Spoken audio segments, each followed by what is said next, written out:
Welcome to Telangana వెలుగు. నేను మీ రాజు. Telangana CM Revanth Reddy ఇటు సీనియర్లకి బుజ్జగింపు చర్యల్లో భాగంగా ఇద్దరు ఎమ్మెల్యేలకి కీలక పదవులు ఇవ్వడం అనేది జరిగింది. సో అందులో ప్రేమ్ సాగర్ రావు గారు గత కొన్ని నెలలుగా క్యాబినెట్ లో నన్ను తీసుకోవాలి, నాకు మంత్రి పదవి రావాలి, నేను పిసిసి అధ్యక్షుడు రేవంత్ రెడ్డి అయినప్పటి నుంచి ఇంద్రవెల్లి సభ నుంచి చివరి సభ వరకు నేను డబ్బుల విషయంలో కావచ్చు, కార్యకర్తల్ని గ్యాదరింగ్ విషయంలో కావచ్చు, అలాగే పార్టీని బలోపేతం చేయడంలో కావచ్చు, నేనే చూసుకున్నా. సో మరి నాకన్నా సీనియర్లు ఇంకెవరు ఉన్నారు? నిన్న మొన్న వచ్చిన వాళ్ళకి మినిస్టర్లు ఇస్తారు, మరి నాకు మినిస్టర్ ఇయ్యరా అని చెప్పేసి గత కొన్ని రోజులుగా మినిస్ట్రీ పదవి కోసం తను ఆశించిన విషయం అందరికీ తెలిసిందే.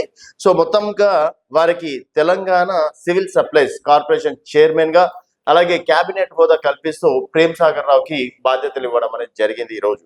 తర్వాత ఇంకొకరికి సుదర్శన్ రెడ్డి గారు. సో సుదర్శన్ రెడ్డి గారు ఇటు డెఫినెట్ గా బోధన్ నుంచి నాకు ఎమ్మెల్యే గెలిచాను, నిజామాబాద్ లో పార్టీ అధికారంలోకి రావడానికి నా వంతుగా నేను కృషి చేశాను. సో సీనియర్లకు కాకుండా మీరు వేరే వాళ్ళకి ఎట్లా ఇస్తారు అని చెప్పేసి ఇటు ప్రేమ్ సాగర్ రావు, సుదర్శన్ రెడ్డి ఇద్దరు కూడా స్టార్టింగ్ నుంచి మంత్రి పదవుల కోసం తీవ్రంగా పట్టుబడ్డారు. ఇటు ఆదిలాబాద్ నుంచి అయితే ప్రేమ్ సాగర్ రావు, నిజామాబాద్ నుంచి అయితే సుదర్శన్ రెడ్డి.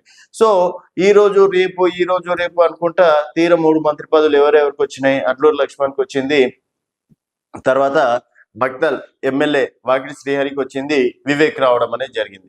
ఇంకా 3 మంత్రి పదవుల్లో అయినా సరే వీళ్ళకి అవకాశం వస్తుందేమో అని చెప్పేసి అనుకున్న తరుణంలో జూబ్లీ ఉప ఎన్నికల నేపథ్యంలో అజారుద్దీన్ కి ఆల్రెడీ ఈ రోజు ఒక మంత్రి పదవి చేయడం అనేది జరిగింది. ఇంకా మిగిలిన మంత్రి పదవులు ఎన్ని? కేవలం 2. ఈ 2 మంత్రి పదవుల కోసం ఆల్రెడీ రాజగోపాల్ రెడ్డి ఇప్పటి నుంచో తీవ్రంగా ప్రయత్నాలు చేస్తున్నారు. నాకు మంత్రి పదవి ఇస్తానందుకే నేను భువనగిరిలో కిరణ్ చామలను గెలిపించడం అనేది జరిగింది. అలాగే నేను భారతీయ జనతా పార్టీలో నుంచి వచ్చింది కూడా డెఫినెట్ గా ఎమ్మెల్యే గెలిస్తే అధికారంలోకి వస్తే మంత్రి పదవి ఇస్తా అని చెప్పేసి అన్నారు. సో ఇప్పుడు ఎందుకు మంత్రి పదవి ఇవ్వట్లేదు అని చెప్పేసి డైరెక్ట్ గా సొంత పార్టీ పైననే తను ఏం చేస్తున్నారు, ఎలాంటి ఆరోపణలు చేస్తున్నారు అనేది కూడా అందరికీ తెలిసినటువంటి విషయమే. మరి ఇక్కడ చూసుకున్నట్టయితే ఇబ్రహీంపట్నం ఎమ్మెల్యే మల్రెడ్డి రంగారెడ్డి. సో మల్రెడ్డి రంగారెడ్డి కూడా నేను రంగారెడ్డి జిల్లా నుంచి గెలిచినటువంటి ఏకైక ఎమ్మెల్యే నేనే. సో నాకన్నా సీనియర్లు కూడా ఎవరు లేరు. 1994లోనే నేను ఎమ్మెల్యే గెలిచాను. సో డెఫినెట్ గా నాకు మంత్రి పదవి కావాలి అని చెప్పేసి మల్రెడ్డి రంగారెడ్డి.